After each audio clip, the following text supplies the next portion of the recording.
இங்கு அவர்களால் சரிவர ஆட்சி செய்ய முடியவில்லை என்கிற காரணத்தினால இது போன்ற ஒரு புது பொருளையே இந்த 2-3 ஆண்டுகளாக கிளப்பிக் கொண்டிருக்கிறார்கள்.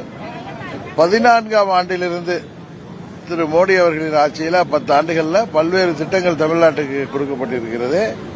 இதெல்லாம் ஒரு இந்தியாங்கிற ஒரு நாட்டில் அனைத்து மாநிலங்களுக்கான பட்ஜெட் தான் இது. ஏதோ ஒரு சில மாநிலங்களுக்கு நீண்ட நாள் கோரிக்கைகள் இந்த ஆண்டு நிறைவேற்றப்பட்டிருக்கலாம். அதுதானே தவிர இது ஒரு பொய்யான குற்றச்சாட்டு.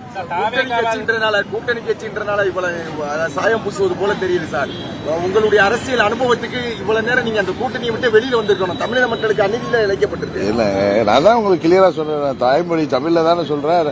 நீங்க 2004ல இருந்து அப்ப நம்ம ஊரை சேர்ந்த திரு பி சிதம்பரம் நிதியமைச்சராக மத்திய அரசில் இருந்தப்பயே எத்தனை ஆண்டு அவர்கள் தமிழ்நாடு பெயர் உச்சரிக்கப்பட்டிருக்கு நீங்க சொல்லுங்க.